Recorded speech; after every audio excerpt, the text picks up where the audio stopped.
there's really two worlds at work simultaneously. There's the ferals on their hill, and there's also the town of Blackbird. We don't go up there. I ain't supposed to come down here. You do believe it then? You know, that they... What? You do not want to mess with these people. You get to...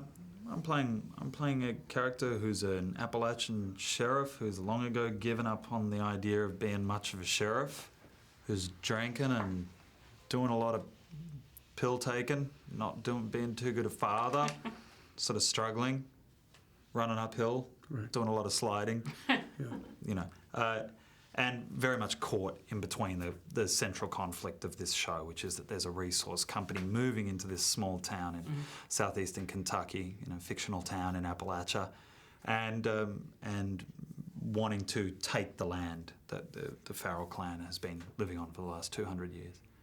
Okay. Yeah, and my character, Big Foster, is the one who believes he should be and will be the leader of this clan up on the mountain, and has been denied being that leader for a long time.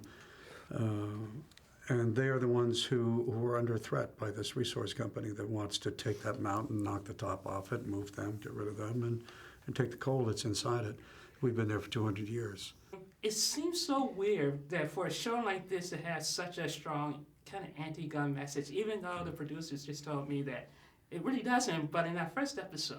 Yeah, I think, you know, in this first episode, Gwyn is the voice of the upholder of the way that they've done things on this mountain for hundreds of years. And they have guns on the mountain, you know, they have these old antique things, but they're tools. They're tools for survival in terms of, like, to hunt food and to hunt for food, really. They're not used in a destructive way. We're not a culture that you know, kills each other, and she is voicing that when Big Foster is proposing this very foreign way of doing things in terms of protecting the clan. So yeah, she's going to continue to try to be the voice of reason, at least from her standpoint, as the season goes on. But you know, things change, and circumstances will affect, you know, will force her to kind of look at her moral center and her beliefs.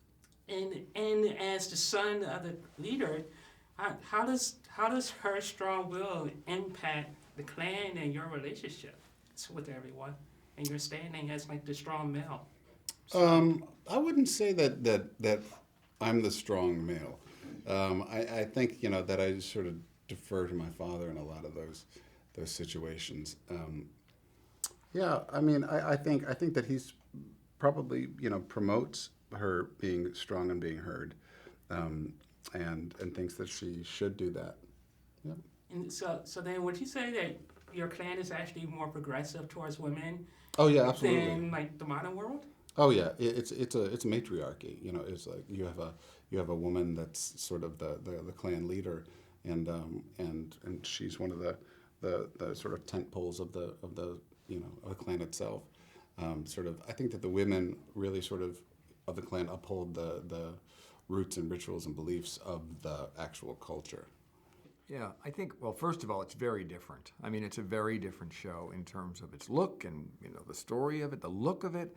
I've certainly never seen anything like it, and that's why I was attracted to it in the first place. And I think the story of it is really just this question about this family that has lived up there for over 200 years, and we're sort of watching now to see, will they survive? Or if they don't survive, what's going to take them down? Is it going to be this outside threat, or is it going to be these splintered factions within the own family, that own family that takes them down?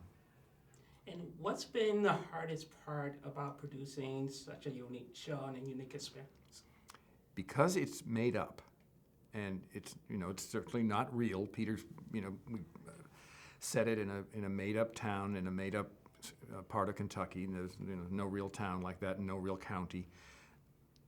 And it's one thing to write an initial script, but so many questions come up about those people and the way they live, and how do they eat, and where do they get their food, and how do they celebrate what are their holidays, and how do they cheer, and all these questions have come up, and they all have to be answered. So when you're creating a world from whole cloth, it's a lot of work. For 200 years, we've lived above you. free to live in a way you are not. And you do not know us.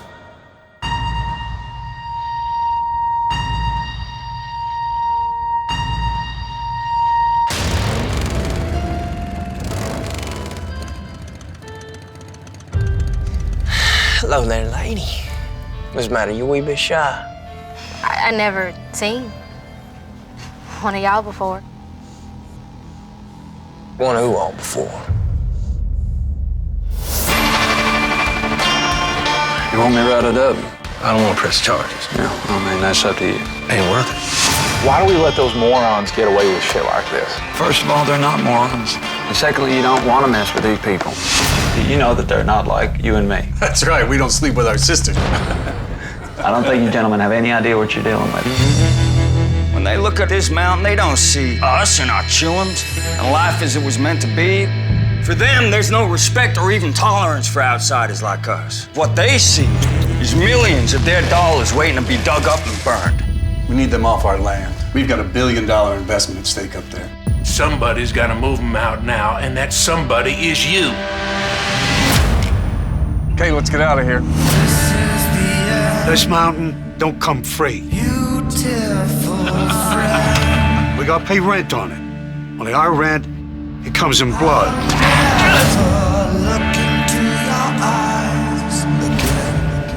Any of you come up that mountain, you ain't gonna be coming back down alive.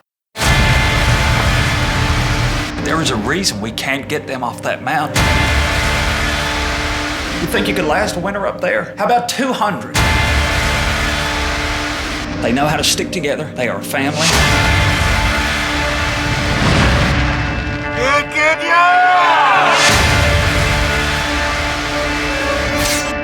Here, it's how we survive.